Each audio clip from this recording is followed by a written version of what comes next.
Are those working? Let's just see. Okay. I think YouTube. Oh, yeah, no, we are live on YouTube. Okay. And then if I go to Twitch, does Twitch do, uh, channel? Is it showing me live? Oh, it's showing me live. Oh,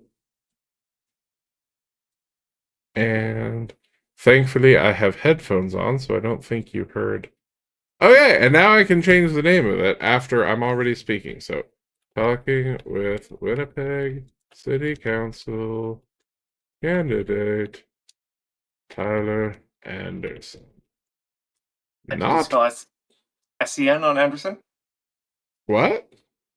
Is Anderson spelled with an S-E-N or S-O-N? S-O-N. It's S-E-N. That's a Danish way. How dare you? You're not a son, you're a sen. Are you even human? A Viking. I'm Okay. actually related to Hans Christian Andersen. Oh, that's cool. Yeah. Okay, wait, can I change the name of what I called it on YouTube then? Because I might have spelt it wrong. Stream settings. Edit. Tyler Andersen. And send. And save. All right. Okay. Cool. And chat is live for those. Oh man, now I kind of whatever. It's fine. It's fine. And now we're gonna go live on TikTok, and people will actually see it now. Actually, I need to give a title. Talking with Winnipeg City Council.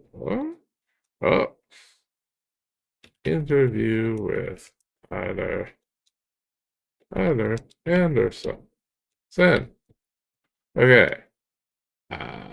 I'm doing an off-the-cuff interview with Winnipeg City Council candidate Tyler Andersen. And I'm going to hit go live. All right. So where am I gonna put TikTok so that I actually see the comments? Sorry, just give me All good. 1 second. Move window there. Okay. Now I will see both chats. And for some reason, I was trying to print a web page in another browser window, but everything's fine now. Okay. So I think we're finally. Oh, hey, people are already watching. Right Um, on. Hello everyone on TikTok. Hello anyone who comes in to another platform. Realistically, most people are going to be watching me on TikTok. Um, it's nice to meet all of you, and you're going to get the special little wing wave to just show how excited I am. In the not actually a studio today, we have. Oh, hey, my mouse showed up on the screen. I'm going to stop moving that. We have Tyler Andersen, who is running for Winnipeg City Council in North Kildonan, right? Hello. Nice to meet you all. So, Tyler, um, you grew up in Winnipeg, right? Well, I've been a little bit around the world. I was born in the Paw during a blizzard. It's a little north of Winnipeg, of course. I spent a year in Lundar, moved to Pinawa, lived in the Beausejour a bit, so I've got a little bit of the rural experience. I've lived in Australia for a year, but then in my adult life, I moved over to North Kildonan, down on Edison. Okay. How old were you when you first came to Winnipeg? I must have been about 20 years old. As soon as I had enough money to have an apartment, I came in because I love the city life. Okay. Cool. And you were in Australia, but then you chose to come to Winnipeg. So that's a choice. But we're glad to have you. Uh, Yeah, it's a little different weather here, but I mean, I came back to Canada because I love my family and I love Winnipeg. that's fair. And you don't mind freezing your face off in February. Sometimes I question, it's like in February in Australia, it's like their summertime there. It's like, oh, I could be at like 40 above. I could be getting a nice burn right now, but instead I'm getting frostbite. Yeah, but there aren't giant spiders that can eat your face here, so. But to be fair, they look really cool. There's a lot of really cool insects, animals in Australia. Even though some of them can kill you, they're pretty neat looking. Well, your enjoyment of things that could kill you could make you good in politics. Uh, Touche. so, um, let's dive in to a lot of people want to get into politics, and a lot of people shouldn't get into politics because they have psych disorders. You have not been diagnosed with narcissistic personality disorder, correct? No, sir. That's great. I wish more politicians could confidently say that. Uh,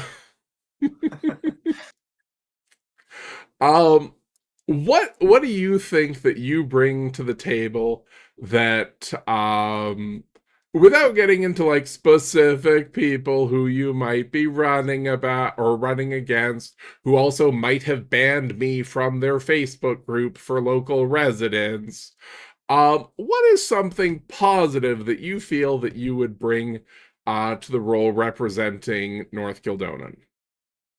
So, on a professional level, I have a 2-year degree at Red River College for an IT degree. I have over 10 years experience working within the IT field. I've also worked at like Statistics Canada, Canada Revenue Agency, and I'm proud to say I used to be the IT director for Nidinaway. Their full name is Nidinamaganog Endawad, an Indigenous Youth Care Center in the north end of Winnipeg.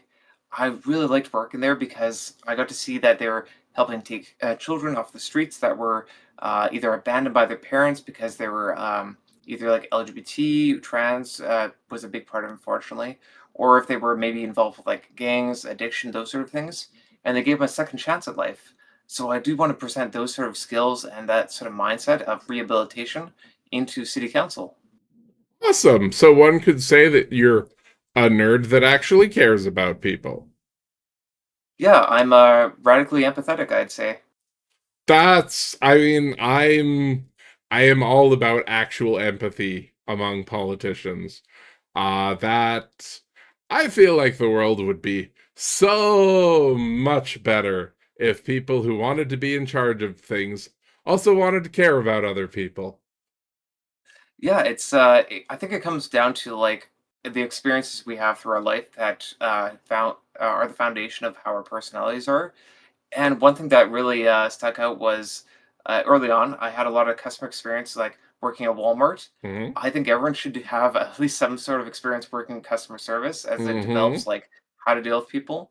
I also used to be when I was in Beauchester, I was one of the bakers there and dealing with people's day-to-day asks. I know it doesn't have anything to do with politics, but Hmm. learning how people's demands are and giving the results in an efficient way, you get to give people results, and it can apply to city politics is taking in a whole bunch of different people's demands, seeing what's realistic and what you can uh, deliver, so to say. Yeah. Well, I mean, a lot of people act like the most qualified people to be in charge of stuff are people who like have played polo and like hit horses to make them go faster. And believe it or not, hitting horses to make them go faster or owning your own pony does not actually make people more qualified to make sure that potholes get fixed or to make sure that, people aren't having to sleep in bus shelters and stuff like that. Yeah, I think like it's cool to have different hobbies. Mine are a little bit more on the nerdy side, but I don't think that's going to have a big impact for city council. It's more like what skills do we deliver and how do we look at the demands, what's going on, and how do we provide for the city. At the end of the day, city councilors, like any politician, should be a public servant. and using the skills we developed over time. If we haven't been a career politician, some people are, but for those who aren't and have working experience, they have a skill set that they can provide for the city. Right. Yeah. Like my audience knows that Pierre's only job has ever been collections for Tellus and being a paper boy. And we know that like even even if, somebody's job was doing something like working at Walmart or like I worked in receiving at a Sears for a while, you end up picking up skills that people don't realize that they have. Like so many people who run these companies often tend to think of a lot of jobs that people have as like entry level or things like that. But in like learning to deal with the public, learning to actually anticipate what normal people need to get through life, uh, a lot of that stuff, if you haven't actually had to deal with people like freaking out at you when they don't get their needs met, you don't learn to anticipate that. So, um, I know that you said like the IT stuff doesn't necessarily mean that, you'd be better for whatever, but like honestly, I kind of think it does. I'm a little bit biased because as I've said, I mean, I'm a cartoon computer chicken, so I do have a bias towards people who can actually understand how a computer works because one of the benefits, now you don't get this so much with tech bros because they're often not actually real technologists. They're just like business boys who thought of an app idea and then paid a developer that they held their visa over and stuff like that. But people who actually like learn how to program, learn how to do other stuff like that, they learn that if something's not going to work, you can't just try and intimidate it. You can't just be like, well, this has to work. And so then other people figure out how to make it work, but not actually tell you why it's working because they just don't want to deal with your incompetent ass. So having somebody who's actually, you know, used to figuring out why something doesn't work and then making it work, I think that's good for city council.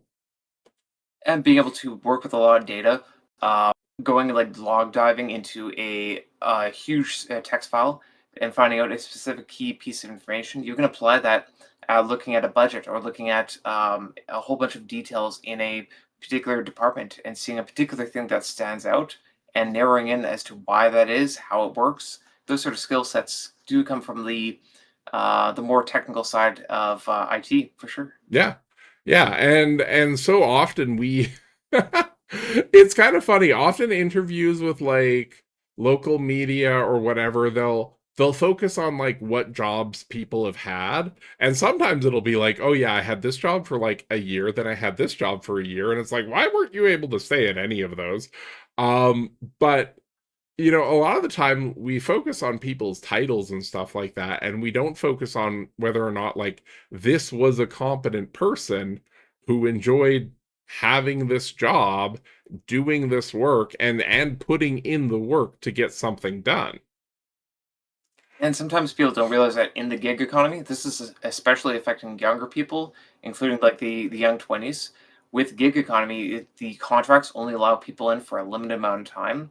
So when a recruiter looks at them and say, "Well, you've only been in for 6 months, a year here, this place, this place, this place," it's not really a fair evaluation of young workers because they are definitely putting their effort into these jobs, but it's just because of the circumstance that they don't have these jobs long term where in older generations they had more uh, permanent job security. There's less scarcity in the economy, so things were a little bit different back then.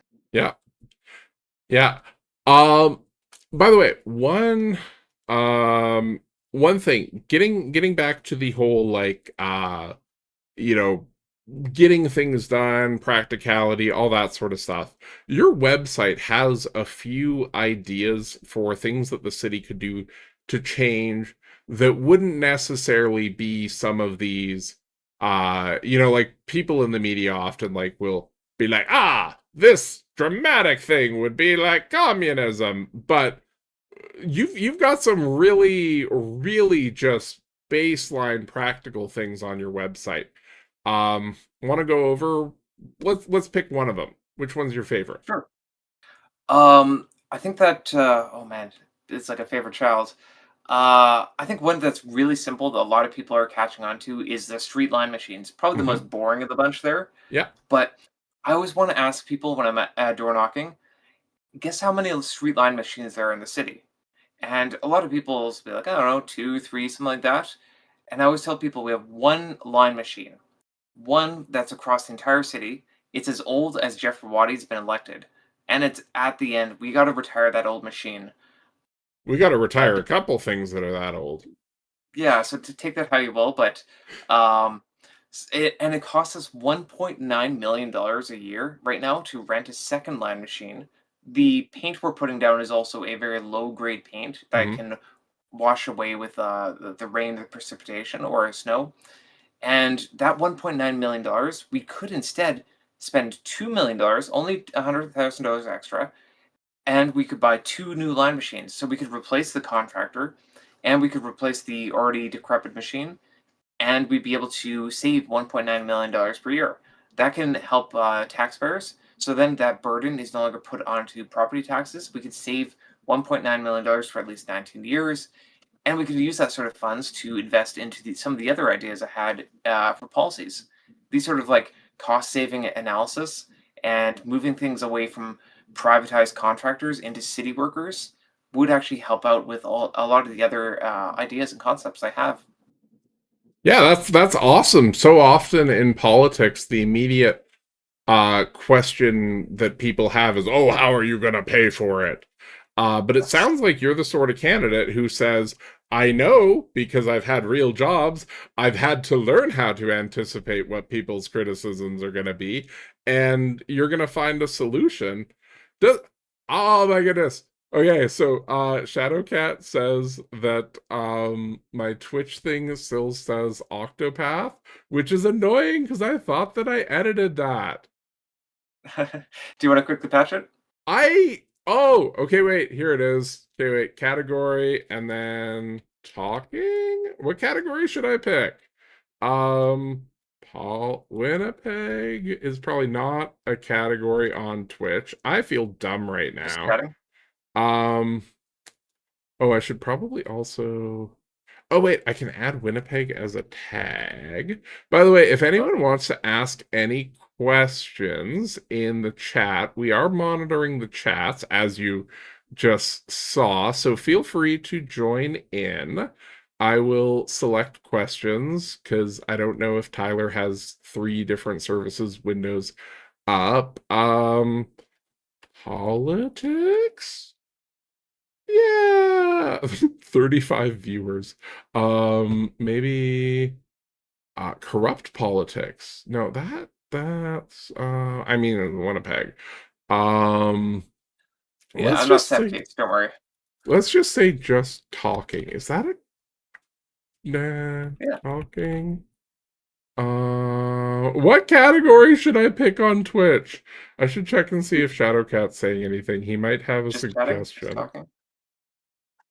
Um, oh man, okay, wait. Just chatting. Okay. Give me 2 seconds. Just chatting. Okay. 200,000 viewers. Okay. That's cool. We're gonna update that now. Everything's fine. I know what I'm doing. I'm good at this. Thanks, Shadowcat. Okay. So, Where were we? we were talking about the line machine. We were talking about practical solutions, because I feel like one of the reasons why so many people kind of got sucked into Elon Musk's nonsense was because he did position, because like people kind of intrinsically know they've worked for companies that contracted with governments or things like that. So they often know that like, oh, it's a government contract, you can charge three times what it costs. And if you're in Alberta and you're a former member of Danielle's staff, you can charge like 300%. They did it was $300,000 for their little referendum website. And ironically, you made your website yourself. Yeah, I mean, so a little bit backstory on that. I know that before the election, you cannot ask for donations. That's a Hmm. big rule, of course, and you cannot incur expenses, which, yeah, that obviously makes sense. I ended up coding my website and putting it onto GitHub, and I'm not going to name names, but one media outlet had reported me saying that I was asking for money and I had incurred expenses to run this website. I talked to the individual that probably reported me, and they're like, "GitHub? What's GitHub?" Yeah, I put my code onto GitHub. I went through the properties. I threw it alive, and now people can access it without me having to incur expense. TLDR, I got the city involved. I talked to Sherwood Armbruster. He didn't know what GitHub was either, but he said, if you're doing stuff for free, if you're an IT worker doing stuff for free, you're volunteering for yourself. So that's an expense you're incurring. So you can't do that. So unfortunately, I,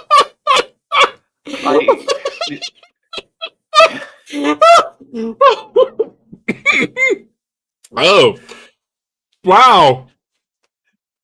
So I'm a comedian. If I just go out and before the election charm people and get my name out, am I doing PR for for myself? And that, oh my goodness, that is the most specious. I am scared of computer. Computer makes me I miss my phone that had numbers on it. Nonsense I have ever heard. That's ugh. yeah, like he did compare it to something like if you're a professional photographer and you took photos of yourself and presented it online as like a I'm going to be running for city politics. Here are some photos of me. That would be the same thing. So, like as much as I disagreed with his evaluation, he has the authority and I wanted to respect him. So I was like, okay, I'm taking the website offline. So people might come across a CBC article saying that I had a website, took it down. It's only to be out of respect for a city of Winnipeg, and I want to follow the rules. I know that some other politicians have not always followed the rules. I'm not going to name names, but um, yeah, so that's a little bit of backstory on my website. So I had to move it over to Wix and actually pay for it so that I'm within the law of not doing something for free and paying myself for it. Wow. That's but okay, wait, then could you accept volunteers who do like would you be allowed to have a volunteer make the website? So only after I register, and because I was pre-registering, I would not be able to have volunteers or donations, anything like that. But that kind of makes sense. But if I had friends doing it, uh, but it wasn't for the politics. It's just like a personal website. I could do that. But if you converted that into a political website after, I imagine that could be fine. But as long as you're not doing it, I guess, for free, that's the big thing, is that you can't do stuff for free on GitHub. Huh. That man, I It's also need to never run for office it does because gatekeep working class people are gate kept with a financial barrier a lot of the time. yeah. And that's something that really frustrates me is that I'm a working class person. I don't make a lot of money, but like to get into politics, you have to have a lot of money, connections. You have to have a lot of influence just to start getting into this to try and make that change. Which is why we often see that it's the more commerce sort of divisions that decide what our politics are at the end of the day. Mm-hmm. Yeah. That's oh man, that is a really good that is because, yeah, like somebody who comes from money and they know that people are going to be donating before the campaign and stuff like that, they can be like, Daddy, I need money to run for city council. Um, Now there's nobody in the race, as far as I know, who has that exact voice, so this is a hypothetical. But yeah, like you're Like right. for a website. It really does limit people it oh, that's so because I am sure that there's a lot of people and like also like if they've got a website right on launch day, there is a good chance that they're having somebody prep that beforehand and they just know that they're going to get paid after. For sure, Oh yeah. man, that is, and the worst part is like I can also feel for you on the level of you try and be self-sufficient because there's so much stuff in society that's like you need to be self-sufficient, you need to not ask for help and all that stuff. And then you try and do as much of it as you can, and they're like, no, no, no, you're too competent to run for office. Yeah, the fact that they didn't know what Linktree was or they didn't know what GitHub was, but they made rules about these websites, Wow. that's a concern. But I do respect their rules, because they are the ones in charge. Yeah. So I guess going forward, I'm going to be very to the rule book. Yeah. Do they have like a line that you can phone and be like, "Hey, I want to wipe my nose." There's no rules against that? So I will give this. The city of Winnipeg is super helpful when it comes to elections. There's a specific email address, or you can get help through 311, but it's probably better if you email in your questions with like screenshots and stuff like that if you have. And they will certainly help you out. The city of Winnipeg is very helpful when it comes to getting support, especially if you are a candidate or if you're an official agent. They will definitely be above and beyond super helpful. I want to make sure people know I'm not like razzing or I'm not trying to like be mean at all to City of Winnipeg.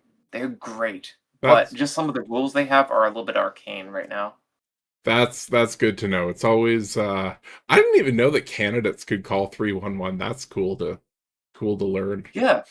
Oh, when I've been on the call and someone like, yeah, I'm Tyler Anderson from North Kildonan. I'm running for the election. They're like, oh boy, how do we help you out? I need to talk to my supervisor. It's like, no, no, no, no stress. I just got a basic question. That's awesome. That's that's cool to hear. Okay, so we know that the city could save a buttload of money on getting a line machine and then actually using paint that won't wear off in a day. Because you're right, like that paint that paint wears off real quick. What are some of the other things that you've noticed that the city could maybe spend money on more responsibly? Yeah, so we have a couple different big projects going on right now. There are a couple people that are in favor of this. I'm against this idea. The Chief Pigwas Trail extension going from Maine to McPhillips, and eventually it's going to go across to another street. I can't remember the name of it right now, but anyways, it costs about 902,000. Oh, I'm sorry, 902,300,000 to do this project, and it would be roughly $98 million of value. That's a huge deficit for a project that maybe we're going to see something positive out of, but it's a road at the end of the day. Wait, wait, When we wait. have We're How many millions are we going to spend on this road? 902.3, so So almost a billion. Yeah. we're going to spend almost $1 billion so that people don't have to drive 2 minutes to the perimeter. Yeah, so right now what you could do is if you're going down Chief Peguis, westbound, you could take a right northbound and take a left on Murray, and it does take you about an extra 3 minutes. Uh, but with this road, you probably have that cut out, and you just go straight down Chief Peguis to McPhillips. Um, so, I mean, at the same time, though, the people I've talked to on Murray when I'm in door knocking, they are pretty upset with the noise, with the speeders around there. So we do Okay. need to find a way like we can slow people down the right spots. There's a school zone that is on Murray, but how often do people recognize that? I would also like to see like tree canopies. I know that's a thing the city works with. Maybe if we put a little more tree mass in the Murray area, that Hmm. would reduce the sound, the reverberation of sound around the area, as well as they have a community center there that doesn't get enough love, I don't think. And Hmm. if we give that a little bit more green space or trees, that would help out with a bit of the noise from the traffic in the area too. Okay. Because, yeah, like it doesn't take that long to get from Chief Peguis to McPhillips. Like Yeah, it really, and like I don't think that many. I mean, I maybe that many people are going down uh Murray, but I know like if I want to go to Wendy's, I just go down Leela. Um, yeah. Actually, so fun fact about Leela, or maybe this isn't so fun fact. It's now number two worst road in Manitoba. That's something we got to work on too. that makes Um, sense. It's got this weird like kind of like it slants at one point. Like it slants a lot. I don't know if that's what makes it worst. Like what's the qualifications for making that the worst? CAA did a study of the top 10 worst roads. Gateway came in at like number six. I think Lilo was number two. They basically look at, I guess, the quality of the road, the potholes, the angle, I guess, the way precipitation moves across the drainage, those sort of things, I imagine. And then they evaluate that across all the roads across Manitoba and create their list that way. I don't know Are they going exactly the based on metrics, like but major roads? that's a good question. Unfortunately, I don't want to tell you anything I don't. Okay. Look at I'm that, not sure. everybody. A politician who doesn't want to just make shit up. Because I was going to say, there's a couple roads in Transcona that when I grew up there, I would like try and rollerblade on. And uh, enough of them have like worn away that it's less road and it's more like bubble wrap that's been popped made out of concrete. Um, Yeah, it was yeah, our not safe concrete to is try and terrible. rollerblade on. From the engineers, civic engineers I've talked to around the area here too, they've told me that across Canada, it's a standardization of 8 to 12 inches of thick of concrete. Where in Winnipeg, it's typically seen our contractors doing 6 inches of concrete, and we only provide the a low bid system, the cheapest contractors, the cheapest product as fast as possible. Which, yeah, right in Winnipeg, right? Hmm. And it shows we have a very low grade product, and in no time at all, we're having to redo it and redo it. The contractors are very happy with that, of course, but we're seeing like Lagimodi is going to be down 2 years down to one lane. That's something where if we put in a better quality product, we're going to see a lot longer time between those construction redos, as well as we're going to see a lot less deficit for the contract work because it's going to be done proper. If we also integrate like recycled car rubber, it would help out with permafrost and with the heat damage through the summertime. So little things like that can actually help out people with the property tax and frontage levy concerns they have. So, okay, I just want to get this straight. Most of Canada, we should be doing 8 to 12 inches.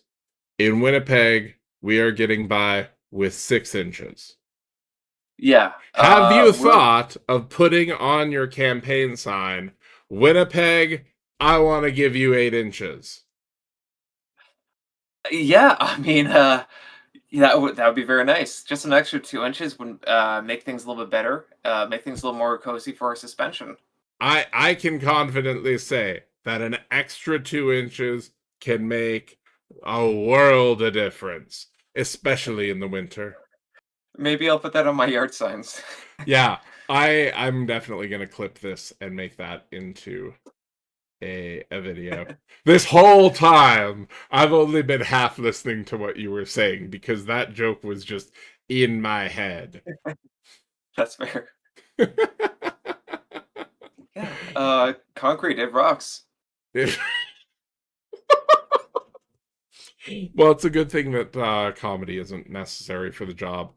Uh, Yeah, my dad jokes are terrible. Please, if you see me in council, if you anyone here comes to see me in city council and ask for a pun, I will give you a pun, but I can guarantee you you won't like it.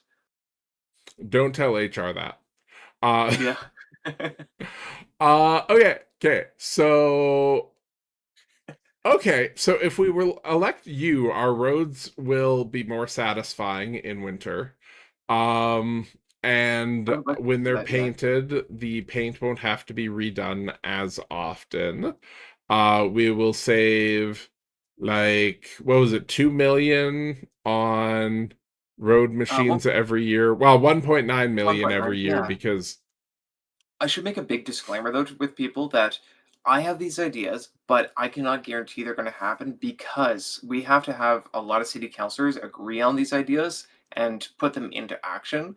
If we have a democratic vote and not enough people propose, like, yeah, we should invest more into our roads, or we should actually buy line machines to replace the privatized machines, I can't get this passed, and I don't want you to be upset in the future because even though these are my values, they are not guarantees, unfortunately. Democracy rules at the end of the day. Sure, but a lot of the big reasons why competent things don't happen in cities is because there isn't one person just being like, hey, we could just not be dumb. So the thing is, if we can have at least one person on city council who is committed to not being dumb, um, ultimately, like it, so we got a better shot with you than the guy who banned me from the local Facebook group. Uh, And we do have a number of progressives in here too that we got to look at too, like Natalie Smith at Minarski. okay. I think everyone should really be supporting her too. Tyler at St. James, another Tyler. I think he's great. We have Emma Duran Wood. At Elmwood. So there's a lot of different people that we should be really taking a look at and getting these sort of people in. Emma's already been in for a little while. She went in with the last by-election, Hmm. and she's been proven to be really mindful, really thoughtful about what she's doing. So we need people like that in city council to overrule these old boy club sort of regressive people. That's really good to hear. I like you saying that. Of the progressive people that you just plugged, which one do you want to win their race the most? Well, oh Let's man, pick a favorite and put me see on if the spot. I'm kidding, I'm kidding. Who No, are any of I them running? Because I know a bunch of people are not gonna be running again. So it's kind of like an open seat sort of thing. Like it's Game of Thrones happening on city council in a few places. Are any of those people running for seats that are like open, or are they all, they've got their own Jeff and they're like, I just need to take down this guy? Well, there are some people like Emma Duran Wood. She's already passed, or the incumbent, I should Yeah. say. I think that's like that's a who I really feel strongly about as someone who's really good for our community. Of course, we have Natalie Smith. She ran last time, and she came in a close second Okay. to EB. And then we have Tyler. I can't remember his last name, Crichton or something. I'm sorry, Tyler. Uh, he's running up against like Kelly Ryback, those sort of people, and Kelly Ryback ran as well last time, but he's like much more regressive. Okay. They both have a IT background, but I think that Tyler has a really good chance at making some real progress in St. James. So there, yeah, of course, there's or 5 seats open right now. Um, Sherry Rollins was someone that stepped down most recently. There was I'm not going to try to name all five because I can't remember all five, but yeah, there's some real big changes here, and you got to ask why people are stepping down. I think it could also be that Scott Gillingham, his toxic management is probably a big factor in this, which is gonna make it super awkward if I get elected, and I've said that out loud. People are gonna clip it. Hey Scott, hi buddy. Hi, Scott. I'm running to make sure that you can't screw up the city anymore. Which, I mean, it is honest. People look around Winnipeg and, like, there's only so much that the premier can do when the youth, or when the when the youth I was gonna say when the mayor is a former youth pastor, and I have a church ministries degree and I worked at churches, so I'm allowed to make that joke. Also, I don't like him. Yeah, I've been getting that a lot on the doorstep. A lot of people ask me about mayor stuff, and I have to tell people, you know what? I just got to focus on North Kildonan. That's really where I'm focused on. I can't give you a lot of information, but what I can tell you is that Scott Gillingham, I haven't found a fan of his yet. So take that however you will. Yeah, yeah, and like like because you've watched a lot of my content and stuff like that. You know that like if I can say something good about Winnipeg, I'm gonna say something good about Winnipeg because like Wob is putting in a lot of effort to make both the city and the province better.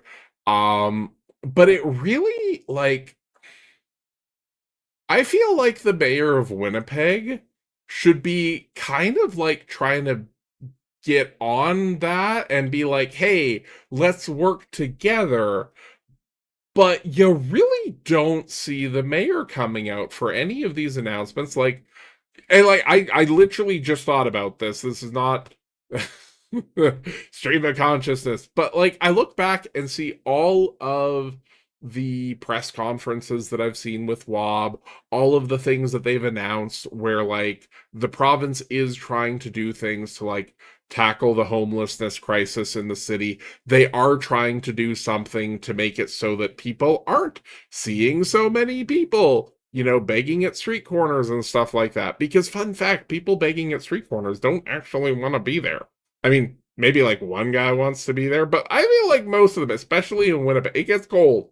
Um, but yeah, it feels like the city you really don't see, and again, I have Google alerts set up for things, so I feel like I should be hearing more stories about the city of Winnipeg actually putting in an effort to accomplish stuff and like working with the province. And I don't see any of that. Or I'm not. Yeah. Yeah. I'll be honest, when he started out on about Wob, I just thought of you going, Wob. That was it is so hard to say chugga chugga can do. I've watched your outtake Not video, yeah. slow. It is I put my blood, sweat, and tears, more tears than sweat or blood. Really, I just cut myself the one time. But I work hard on this content. Yeah, and, like, as you were saying with Gillingham, like, his thing was like, "Look, garbage can. Look, recycle bin outside City Hall." It's like, great, but, like, what about the significant issues, like the addiction issues? There's a lot of, homelessness and poverty is an epidemic now we've been seeing a lot more bad numbers going up. Like, oh, what did we at here? The median age across Winnipeg is 38, and the unemployment rate is 6.2%. We're seeing population growth from 2024 to 2025 was 8,245. Like, we're seeing that more people are coming to Winnipeg. We're seeing that the median age is like the working class age, but we're seeing that people are struggling to find jobs or get jobs. But Gillingham is putting recycle bins and garbage cans out. That's his priority? Yeah. Well, I mean, when you're on the Titanic and you can't figure out that maybe you should just not drive into an iceberg, I guess rearranging the deck chairs seems like a good thing to do if you're completely unqualified for the job. Yep. Also, Yeah. don't mind my dogs also jumping around upstairs if anyone hears. I don't think the mic's picking it up. Okay, that's good. Yeah. Yeah. But Um, yeah. yeah, so lots going on in Winnipeg now. There's also something else I want to bring up was like on Chief Pigras Trail. Um, so Mr. Jeff Brawadi Mhm. wants to also put like a road through the dog park, Kilcona Dog Park, and that's something where like as the first person, the first candidate to really be fighting up against that, I think it's just common sense. We shouldn't be putting new roads as either the Chief Peguis or putting a road through a dog park. That's not going to add value to our city, like the garbage bins, recycle bins. Yeah. That's just putting more deficit into our current system. Yeah. Whereabouts is the dog park that they want to put the road through? That's the Kilcona Dog Park. It's it's 48 hectares big, and it's kind of shaped. I don't know, I'm gonna try it with my hands, but it's kind of shaped like this, and they want to put a road through one side of it, and it's like it's built on a garbage a dump, Okay. and it's turned into a green space. Okay. Um, And they want to steal the dog park from the puppies. yeah, so they want to put construction through the the dog park. Sorry, one second here. Uh, Where would would the road connect to MacIver or something? so the road would go from the parking lot through one side of the city, and it would go to like a non or on leash area or like a non dog area, and uh, I think that's just a waste of money. Dog people don't want roads through the dog park. They want to Oh wait, so this have wouldn't a more even green be space. this wouldn't be like a throughway for like normal traffic. This would just be like telling the dog owners that they want them to drive through the park more? Yeah, actually, sorry, do you mind if I pause? I just want to Yeah, grab sure. my dog quick. Okay. Yeah, no problem.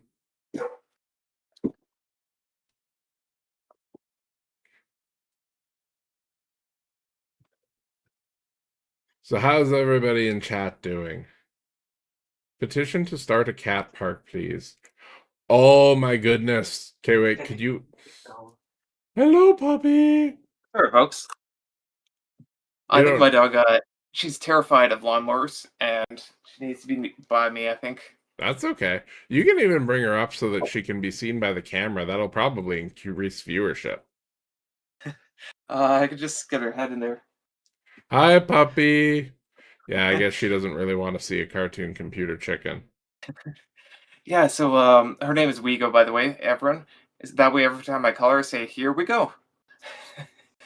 um, but yeah, I really think that we should really be focusing on the existing infrastructure we have. When we have these new road expansions, it's uh, it's just a waste of money when we have real issues here.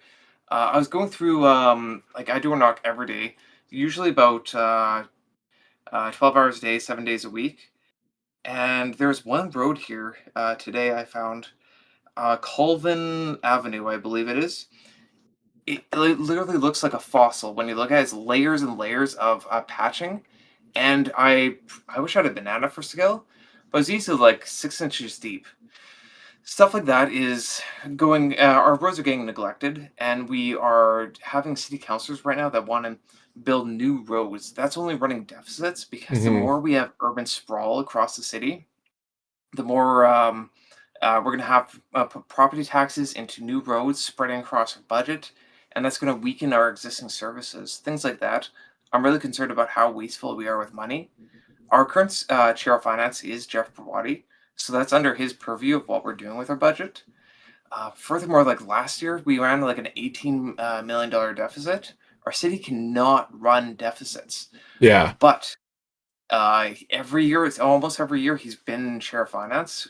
We've been running these deficits, and we have like $2-ish million in our emergency reserve funds when we should have like $80 million. That's it's just bad money management, no fiscal responsibility. Yeah. Somebody in chat, Psychosemantics is saying that if we're gonna waste money on frivolous things, we should waste it on fencing in a cat park, which, ooh, let's test you. Cat park. Do you think that is a good idea? Or can you politely say we have bigger priorities? So I hope my cat doesn't hear because my cat's my landlord. Um, but I think that cat parks is something we can evaluate in a future election budget, perhaps. I love it.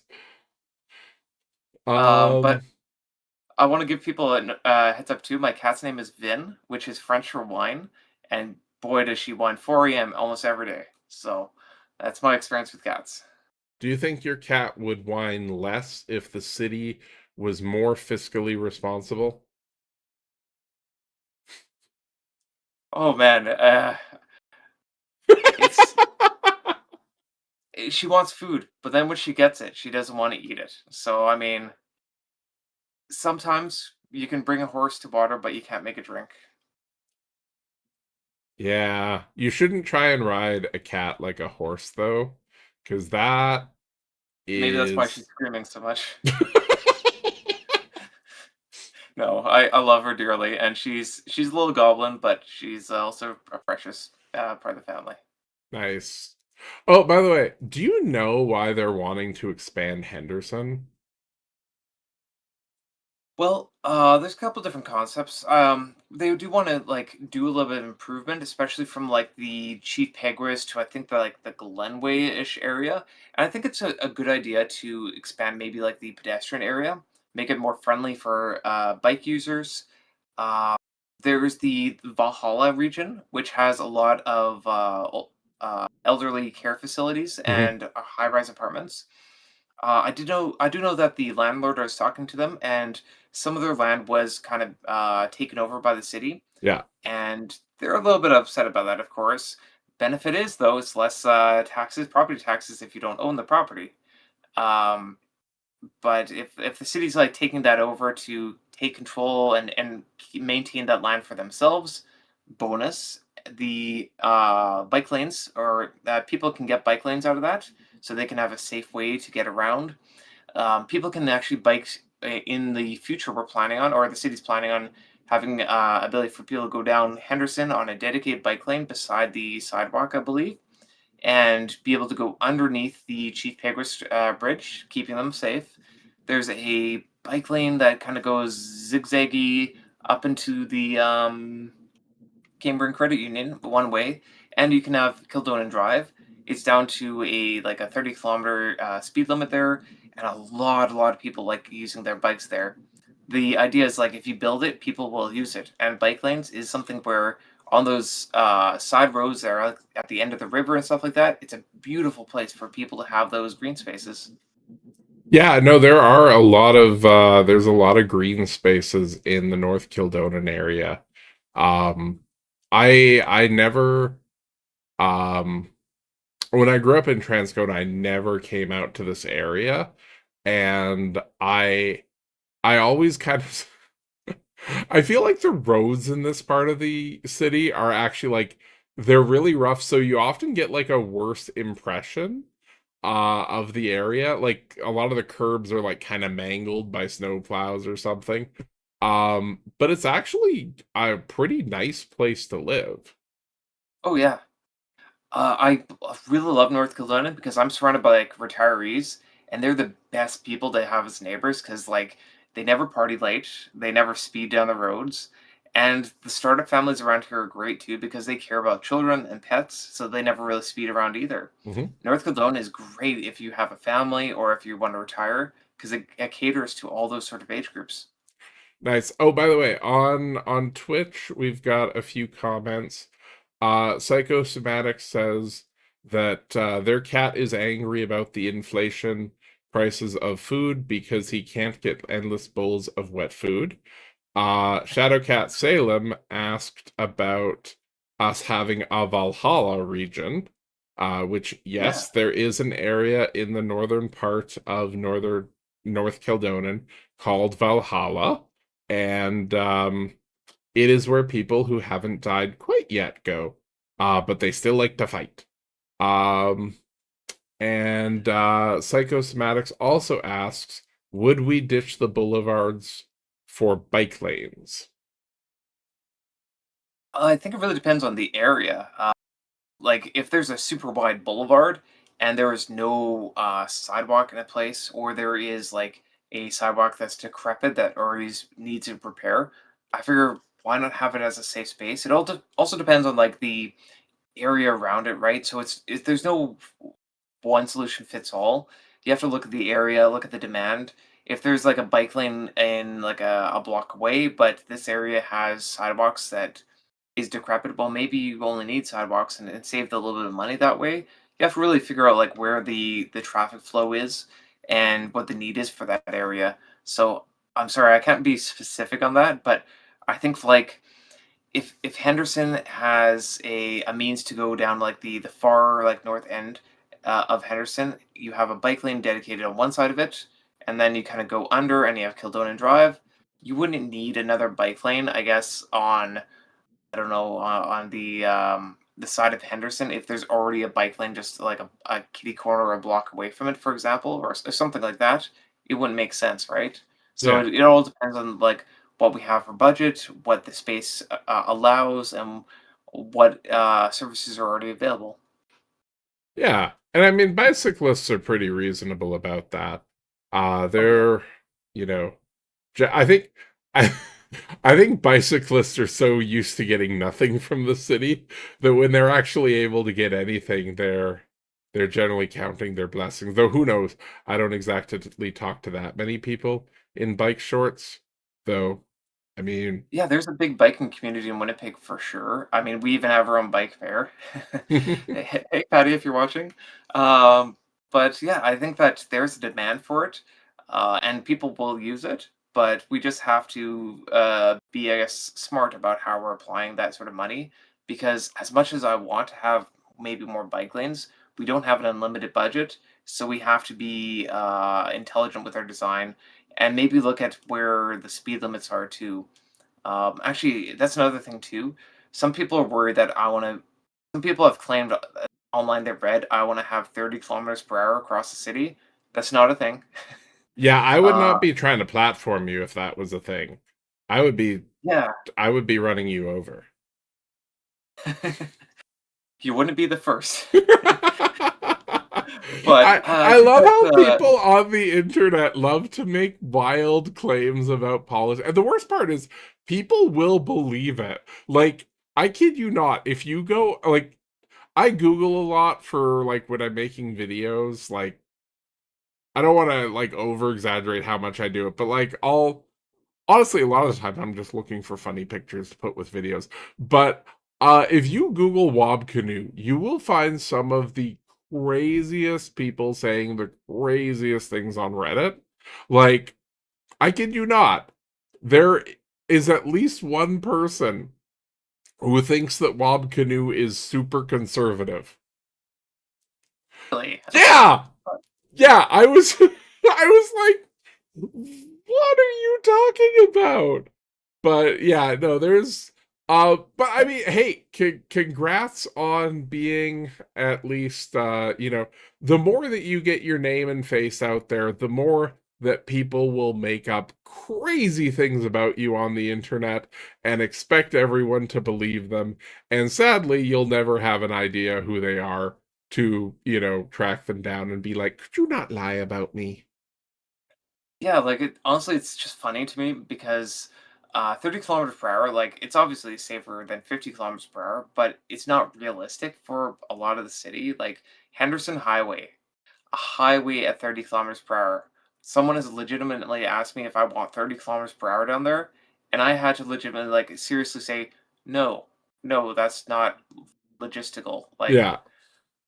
and stuff like that. But like, so this is a sounds really random, but it has some relation to it. For back lanes, Hmm. if you want to get your back lane paved with asphalt or concrete or something like that, if you get a like a petition sort of thing with all your community, if you get 60% of the people to sign on to it and like kind of do a community vote to add on to your property taxes a little bit of money and get that work done, the city will come in and they'll chip in about 50% and they'll also do for free the sewage and drainage.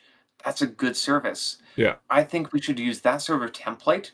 And if a community has a small street that they want to reduce down to 30 kilometers per hour, they should have the right to do a petition, get 60% of people to sign on to it, and get the 30 kilometers per hour.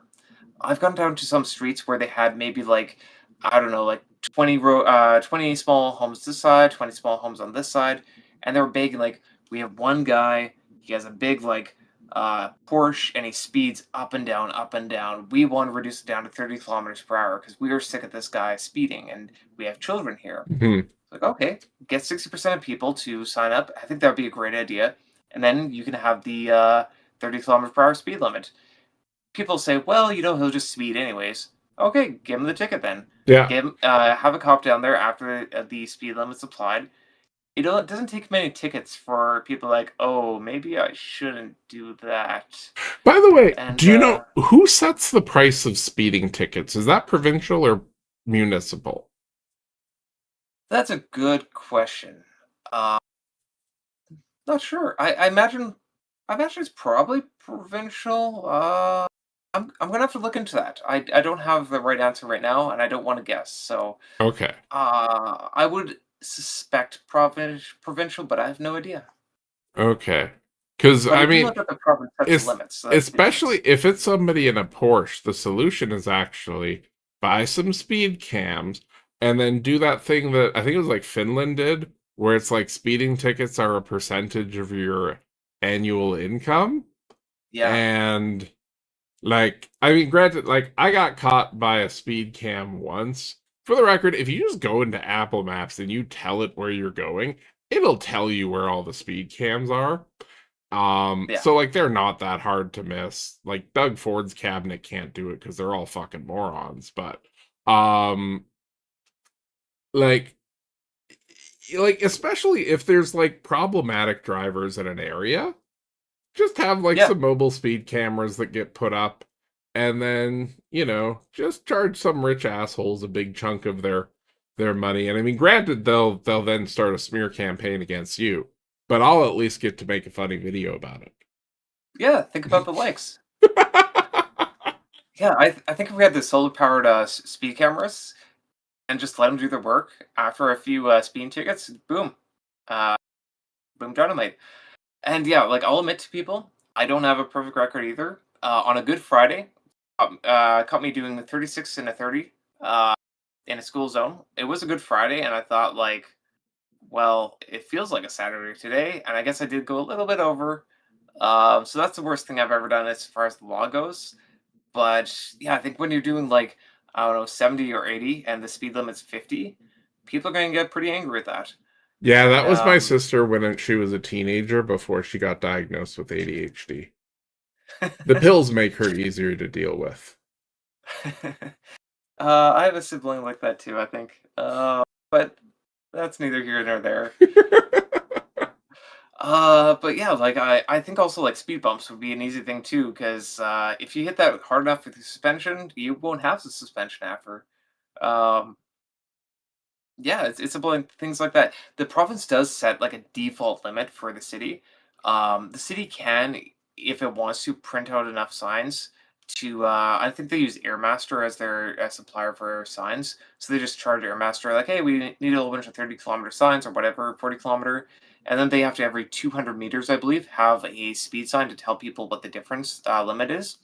But I know they are working, or I think the city's trying to like demand. Brandon and Winnipeg are working on like a self-governance for speed limits, which would be really nice. Yeah, I mean, like I'm not a big fan of like low speed limit stuff, particularly in on streets where like they look like you should be going decently fast, and like you can see there isn't like a ton of trees blocking stuff, whatever. Like, um, wait, is it Concordia? Concordia Hospital's on Concordia, and that goes east to west, right? Yeah, Yes. okay. Yeah. I I've lived in the city all my life, but I'm just like, wait, that I always think of that as Concordia, but is that actually named Concordia? Anyway, like on a street like that where there's like it's wide and you can see like if a kid's gonna run out, you're gonna see for a ways. I certainly don't want it to be a slow speed limit on there, but especially when it's like those residential streets where like there's cars parked on one side, and like honestly, if another car comes in the other direction, you can't even be going 50 because you're gonna hit each other's window or mirrors. Yeah, Like exactly. on those sorts of streets, like I don't care if those are 30, sure. Like if there's people who live in the area and they don't want people speeding down their street, like yeah, and like kids should be able to go outside and play, and um Yeah, we like if a kid wants street hockey, they should be able to do that without being fearful of their life. And Like, the streets that people are mostly concerned about are, like, tiny, tiny streets. They're not Yeah. streets that you could even, like, zip down fast. Yeah. Uh, yeah, stuff like that, where I think it's just really simple solutions for people is, like, just give people the option to have a majority rule for these tiny streets, Yeah. and it would make it safer, and it would be just, like, less burden of, road damage as well. When you have a slower speed limit, it damages the concrete less, and you have less maintenance that way too. Yeah. Less noise too. Also, when people feel like they have more agency in their neighborhood, they're more likely to take care of it. Like, I was in Wosley the other day, and say what you want about Wosley, but it's entertaining to drive through because every 10th house you'll have these elaborate flower beds that I saw there's one bus stop in Wosley that's in front of somebody's house, and the flowers go all the way up and integrate with the bus stop. And I Oh, was cool. like, that's really cool. I don't even know. Maybe I shouldn't mention this online because I don't know if a bylaw officer might be like, that's not supposed to be there.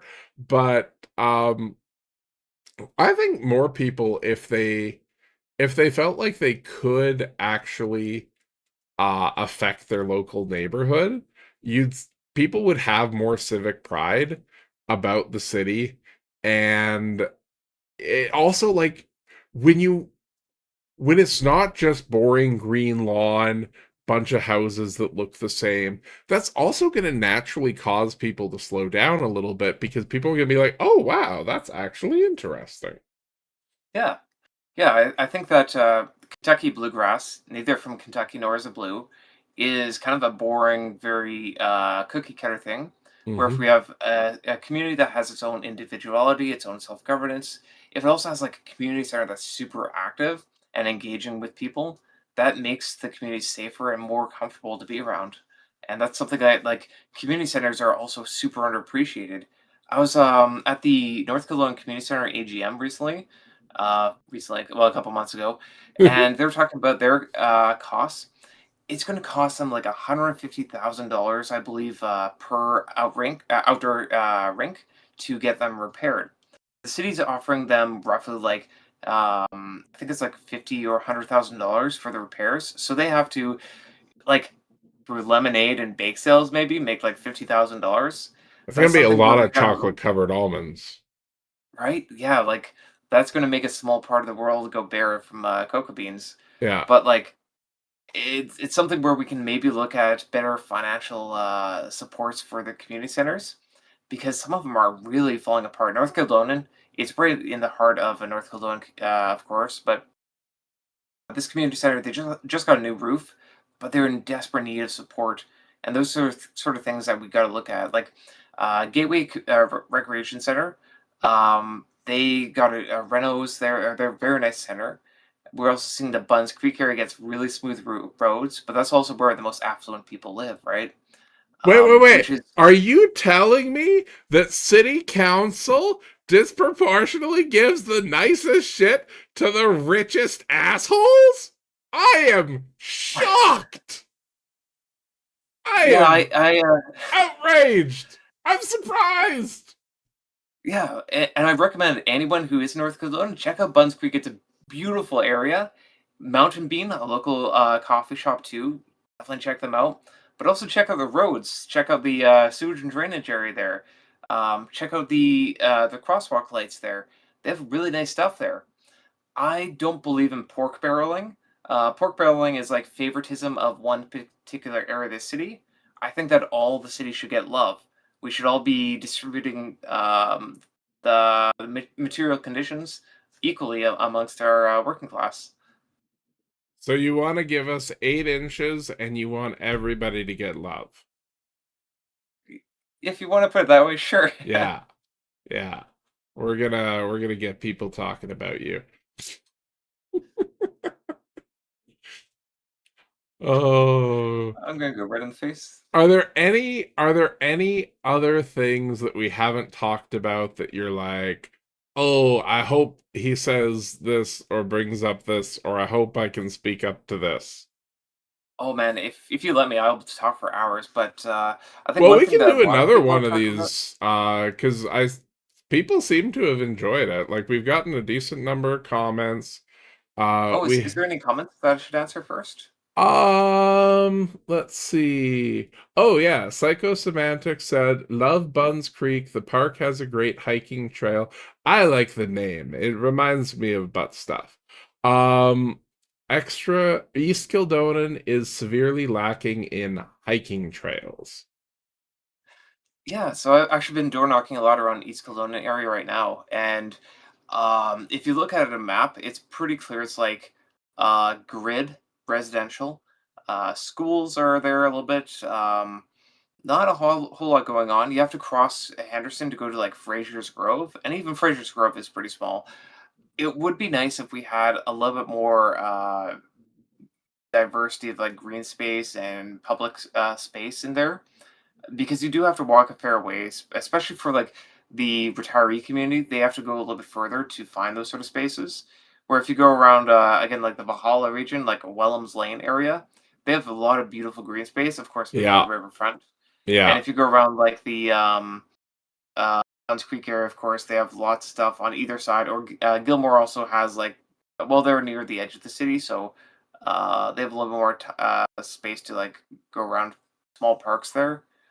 But like, yeah, around East Kildonan and around like Rosmere area, there's not as much green space, it seems. You have to go to like behind a school, like a school field, to see grass, like big mounts of grass, unfortunately. And it would be nice if we had even just some more parks or something for kids to play in. In fact, so I'm not a big fan of golf courses as they are pretty environmentally damaging, And they attract and assholes. coyotes too. And Huh. yeah, there's coyotes are living right now at the I guess the Kildon golf course. Um, but that's not an issue. I guess the city uh can deal with easily. It takes a little bit more implementation to deal with that, um, but what I was getting is like so there's a lot of green space dedicated to golf courses there. I would like to see maybe some of that more being used on the what side would that be? On the west side of it, maybe uh, used for the public because you can go down to Andersen Park or you can go down to the south or the east side of it. Or what am I thinking? Yeah, I I don't guess know if the you east should side be of it. talking like this. I feel like this is a great way to get a bunch of rich assholes to like write a check to Jeff Barati being like, "We don't even like Possibly. you, but we will give you money to defeat this guy that wants to take our golf course." Yeah, no, I definitely don't want like take away the golf course completely, but I think that like there's opportunity there, and we also have to address the coyote problem, which is kind of weird. We're talking about a city that has coyote problems in the golf course, but we need to get the animal services in there to maybe like um, s- safely and humanely capture them and move them into a place where they're not going to be being a concern for people, as I guess they have attacked people and animals around the area. Um, I think that the city should definitely rein in and capture any predators that frequent golf courses. Okay, there's someone in Transcona maybe, but You're implying Russ. Yeah, no, he seems to be a piece of shit. Uh, anywho, that got a laugh from at least one person in chat on Twitch. that's good. Um, oh, by the way, on TikTok, Fabian said in Sarnia, we green space 1 minute walking distance in most of the city trails and parks. That's interesting. Yeah. And for the record, in Valhalla, there's a lot of like hidden little places that you can walk to off the beaten track that Yeah. are really lovely that um I should actually walk around the area more often. Summers lately have been so smoky and whatnot. But this summer I was actually thinking I about probably could have gotten out more. I was thinking about hosting like a tour of North Kildonan sometime in the campaign. and be like, "Hey, this is Buns Creek. This is Valhalla. This is Fraser's Grove. This is and Kilcona Dog Park, stuff like that." At least just get people engaged. Like, "Oh, this is what's in our community. That's pretty cool." And Yeah. actually, so fun fact for people, I've been with my spouse for about like 14 and a half years, and our first date was in Fraser's Grove. And it was because my spouse grew up in the area too that they knew about Fraser's Grove, and I was pretty new to the city. Went there, and I've been in love with Fraser's Grove since. It's a beautiful area. Hey, wait, I gotta Google Fraser's Grove, Winnipeg. It's a pretty small, but like it's a long, narrow park. I mean, I can work with long and narrow. Though I probably shouldn't do that in a park. Yeah, Well, the city of Winnipeg has a drawing of it, but not a picture. I will Google that later when I'm not interviewing someone. you can also get a permit to host a party at Fraser's Grove. It's one of Really? the places across the city. Yeah. Huh. By the way, if anybody was watching, I think Tyler's thing may have just moved around a little bit because I was clicking my middle button and not thinking. This is the first time that I've ever done an interview. So there's little hiccups, but yeah. Okay. I am actually getting a little worn out. I don't want to possibly trigger a concussion related migraine, but this is fun and we should maybe um we should maybe do do this again. For sure. Let me know and when you're good. And yeah, I have so many things to talk about. I'm kind of a boring guy. I love doing taxes and talking politics. So if anyone has any other ideas, comments, questions they want to think about in the future, check out uh, the future streams, and we'll talk soon. Awesome. Well, I hope everybody who stuck around and watched, because obviously people watched the whole thing and didn't just tune in and then tune out and come back. Oh, people are giving me little hearts on TikTok. Uh, Anyway, I hope everybody enjoyed things and they had a good time. And I will plan better in the future and probably let people know when we're going to do one of these again. Also, I'll probably post some clips and this will also be um Shadowcast said that he did a Sam Reich, which means he's been here the whole time. Uh um Anyway, I will try and like figure out when we can do this again, and then I will actually let Tyler know. For the record, Tyler did not have like much time. Like Tyler knew that we were gonna do an interview, but he has been politely giving me space for weeks because concussion brain is not fun. Um, but I basically gave him like just a little bit of notice and whatnot. So congrats to Tyler. thank Um, you. but good first interview. And Do you mind if I quickly do a quick plug? yeah, sure, you can plug anything you want in. Okay, if you want to check out my website, it's Tyler, the number 4, NK, and Nancy Kilo, .com. Tyler 4 NK.com. Feel free to send me an email and give me a call within reasonable hours, of course. And I'd love to hear from you. I also am looking for volunteers and donations if you're interested in that. So I'd love to hear from anyone in North Carolina or anywhere in Winnipeg. Thank you so much. Thanks. And you all have a good night. Bye-bye.